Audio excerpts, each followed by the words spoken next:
Hello everyone, today we are going to start with a very important topic of MPSE 005 Unit 3. So let's start with the topic. सबसे पहले हम लोग देखते हैं characteristics of African nationalism क्या क्या था. African nationalism emerged as a movement aimed at ending colonial rule and achieving independence for African nations.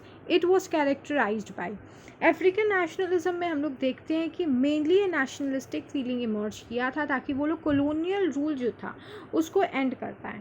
तो इसका मेन कैरेक्टरिस्टिक क्या था? Desire for self determination.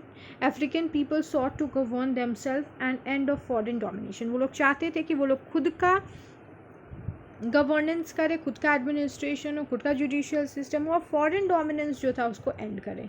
Unity among diverse ethnic groups despite of ethnic and culture differences. African United against the colonial power. हम लोग देखते हैं भले ही जो अफ्रीका में बहुत सारे एथनिक ग्रुप्स थे, कल्चर डाइवर्सिफिकेशन था, बट तब भी वो लोग सब एक होते हैं कॉलोनियल पावर को हटाने के लिए.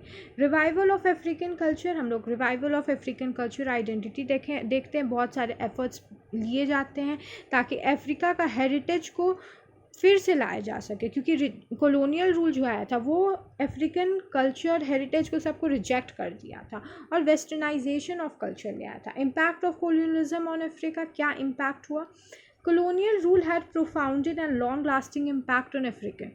कॉलोनियल रूल जो है वो बहुत बड़ा और बहुत लंबे समय तक इसका इम्पैक्ट जो है देखने को मिलता है अफ्रीका में.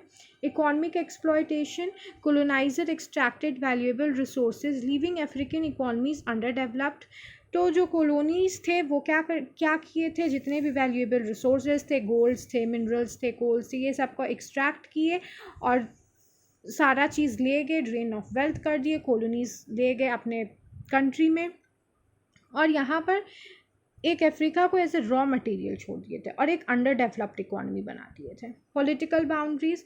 Arbitrary borders drawn by coloniser often led to conflict and division. हम लोग देखते हैं कि बर्लिन कॉन्फ्रेंस होता है जिसकी वजह से जो बाउंड्रीज था वो डिवाइड कर दिया जाता है एथनिक और लिंग्विस्टिक आइडेंटिटी को बिना देखे हुए, बिना पूछे हुए अफ्रीकन पीपल से, जिसकी वजह से कॉन्फ्लिक्ट देखा जाता है. Social disruption. Traditional societies and structure were disrupted leading to structure and social changes.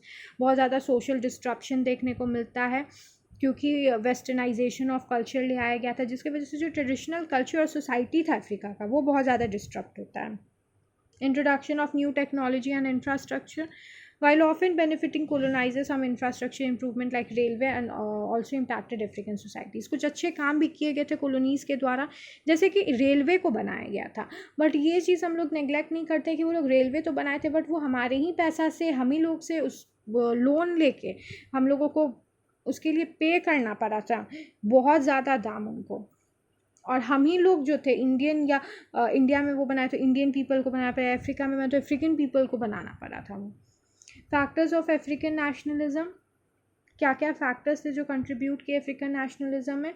Educational advancement. लोग पढ़ने लगे थे, उन लोगों को वेस्टर्न एजुकेशन का आइडियाज़ हो गया था, फ्रीडम का, इक्वालिटी का, लोग इसे इन्फ्लुएंस हो रहे थे और ये चीज़ आके वो बाहर में पढ़ते थे और आके यहाँ पर बताने लगे थे कि क्या इंपॉर्टेंस है फ्रीडम का. वर्ल्ड वॉर 2 देखते हैं. Returning African soldiers were inspired by global movement for self determination. हम लोग देखते हैं कि वर्ल्ड वॉर 2 में अफ्रीकन सोल्जर्स जब वापस आते हैं तो वो देखते हैं कि उनमें एक सेल्फ डिटर्मिनेशन हो जाता है कि वो लोग अपने स्टेट को फ्रीडम दिला सकते हैं. Economic exploitation. Harsh economic condition under colonial rule fuel the resettlement. बहुत ज़्यादा इकोनॉमिक एक्सप्लॉयटेशन हो रहा था उन लोगों के साथ, स्लेवरी प्रमोट किया गया, बहुत हार्श कंडीशंस में उन लोगों को यहाँ से अफ्रीका से यूरोप ले जाया जाता था. वो बहुत इनह्यूमन एक्टिविटी था. इंडस्ट्रीज़ में उन लोग से अच्छे से वर्क नहीं करवाया जाता था, या उन लोग से फार्मिंग में हम लोग देखते हैं तो उन लोगों को बहुत ज़्यादा प्रेशराइज़ किया जाता था, सबसे ज़्यादा लैंड रेवेन्यू कलेक्ट करना, बहुत ज़्यादा इकोनॉमिक एक्सप्लॉयटेशन होता है. ये सब क्या क्या फ्यूल कर दिया resentment among the people against the colonial rule. Pan-Africanism, a movement promoting solidarity among all people of African, और इसकी वजह से Pan-Africanism प्रमोट हुआ. World War and nationalism in Africa. World war 1 और 2 के बाद हम लोग एक सिग्निफिकेंट इम्पैक्ट देखते हैं अफ्रीकन नेशनलिज्म में. Increase political awareness. African soldiers who participated in war became more political aware. वो लोग मोर पॉलिटिकली अवेयर हो जाते हैं कि उन लोगों को अफ्रीका को फ्रीडम दिलवाना है कॉलोनियल रूल से. Economic hardship. War strain colonial economies leading to greater exploitation of African resources and labour. बहुत ज़्यादा इकोनॉमिक हार्डशिप हो रहा था वॉर्स में. वर्ल्ड वॉर 1-2 में अफ्रीकन पीपल को ले गया था, तो लॉस ऑफ लाइफ हुआ था, प्रॉपर्टी हुआ था, इकॉनमी हुआ था, क्योंकि उनके इकॉनमी को यूज़ हो रहा था, बट उसके बदले में उन्हें कुछ मिल नहीं रहा था. तो ये सब रिसेंटमेंट क्रिएट किया पीपल में. ग्लोबल शिफ्ट हम लोग देखते हैं post war. Global politics favour decolonization and self-determination. Resistance against the colonial intruders and the end of colonial empire. Resistance took various forms including armed struggle. हम लोग देखते हैं कि बहुत ज़्यादा कॉलोनियल रूल के लिए अगेंस्ट में फीलिंग आ गया था और नेशनलिस्टिक फीलिंग इमर्ज हो गया था, जिसकी वजह से आर्म स्ट्रगल स्टार्ट हो जाता है. माओ अपराइजिंग हो जाता है कीनिया में. पॉलिटिकल मूवमेंट हो जाता है जैसे कि Kwame Nkrumah in the Ghana led non violent movements for independence. Gandhi ji भी वहाँ पर रेशियल डिस्क्रिमिनेशन के अगेंस्ट में प्रोटेस्ट करते हैं. लेबर स्ट्राइक्स एंड प्रोटेस्ट होता है. Demonstrated widespread dissatisfaction among the colonial rule. तो बहुत ज़्यादा जो चीज़ उन लोगों को पसंद नहीं आता था वो लोग स्ट्राइक करना स्टार्ट कर दिए इंडस्ट्रीज़ में, क्योंकि उन लोगों को ज़्यादा से ज़्यादा काम करवाया जाता था और बहुत कम पैसा दिया जाता था. तो इसके वजह से वो लोग स्ट्राइक भी करते हैं. तो धीरे धीरे देखते हैं कि नेशनलिस्टिक फीलिंग इमर्ज होने लगा था लोगों में. Independence movement in Africa. The independence movement was marked by formation of political parties, negotiation treaties and violent uprising. कैसे इंडिपेंडेंस मूवमेंट स्टार्ट हुआ अफ्रीका में? Formation of political parties different type के leaders का ऑर्गेनाइजेशन स्टार्ट हुआ. वो लोग negotiate करने लगे मासेस से इंडिपेंडेंस के लिए कि हमें एक होना होगा इंडिपेंडेंस के लिए. Negotiation and treaty. Some countries gain independence through negotiation. Example Ghana. कुछ कंट्रीज ऐसी थी अफ्रीका में जो नेगोशिएशन से इंडिपेंडेंस ली, जैसे कि घाना. वायलेंट अपराइजिंग से कोई इंडिपेंडेंस लिया, जैसे कि अल्जीरिया.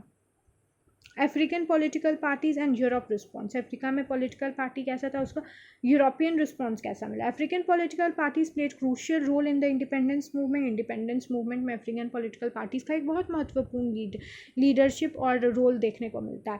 लीडर्स और विजनरीज आते हैं, जैसे कि जुलियस नाइरिया तांजानिया के थे वो. जोमो केनियाट्टा कीनिया के थे वो. ये सब लीड लिए, चार्ज लिए इंडिपेंडेंस दिलाने के लिए अफ्रीका को. यूरोपियन रिस्पॉन्स क्या था? Varied from negotiation, peaceful transfer of power to violent uprisings, suppression of uprising. तो यूरोपियन रिस्पॉन्स क्या था? ये नेशनलिस्टिक फीलिंग को लेके वो लोग किसी स्टेट में नेगोशिएशन, जैसे कि घाना में नेगोशिएशन करके छोड़ दिए. बहुत जगह पीसफुल ट्रांसफ़र कर दिए. जहाँ पर बहुत ज़्यादा वायलेंट अपराइजिंग हो गया था वहाँ पर सप्रेस किया गया मिलिट्री फोर्स के द्वारा. कंक्लूजन में हम लोग क्या देखते हैं कि एंड ऑफ कॉलोनियल रूल जो था एक कॉम्प्लेक्स प्रोसेस था, जिसमें बहुत ज़्यादा रेजिस्टेंस, एक्सटर्नल प्रेशर्स भी आता है, बट पॉलिटिकल, इकोनॉमिक, सोशली जो अफ्रीका को डोमिनेट किया गया था, बहुत ज़्यादा लो किया गया था यूरोपियंस के द्वारा, तो एक नेशनलिस्टिक फीलिंग इमर्ज हो गया था. तो उसको स्टॉप करना कॉलोनियल रूल के लिए बहुत मुश्किल था. New colonial and new tactics of imperialism. Post independence African face new form of control. तो कॉलोनियलिज्म के बाद एक न्यू टैक्टिक स्टार्ट हुआ इंपीरियलिज्म का post independence. Economic independence. Continued resilience on former colonial powers for trade and aid. तो भले ही colonial rule से वो लोग अलग हो गए थे, बट अभी भी अफ्रीका जो था एक इकोनॉमिकली डिपेंडेंट था यूरोप पे अपने ट्रेड को लेके, क्योंकि बहुत साल तक वो लोग इनके इकोनॉमिक कंडीशंस को ओवर किए थे, रूल किए थे. तो तुरंत में ट्रांसफ़र ऑफ पावर होकर रूल करना उनके लिए दिक्कत था. न्यू कॉलोनियलिज्म हम देखते हैं foreign influence through multinational corporation and international financial institution. Inter colonialism देखने को मिलता है, बहुत ज़्यादा फॉरेन इन्फ्लुएंस रहता है, जैसे मल्टीनेशनल कॉरपोरेशंस वहाँ जाके इस्टेब्लिश हुए. उनका फाइनेंशियल इंस्टीट्यूशंस जो था, इंटरनेशनल फाइनेंशियल इंस्टीट्यूशंस जो है ब्रिटेन का, वो अभी भी ओवर रूल करता है अफ्रीका को. पॉलिटिकल इंटरफेरेंस देखने को मिलता है. External powers often meddled in African politics to maintain influences. तो एक्सटर्नल पावर्स हमेशा जो है पॉलिटिकल इन्फ्लुएंस करते रहता है ताकि उनका जो पावर है वो मेंटेन हो पाए. तो आपको आई थिंक होप सब कुछ समझ में आ गया होगा. तो हम लोग यूनिट 3 ख़त्म कर चुके हैं MPSC 005 और नेक्स्ट लेक्चर में हम लोग करेंगे unit 4. Please like share and subscribe my channel.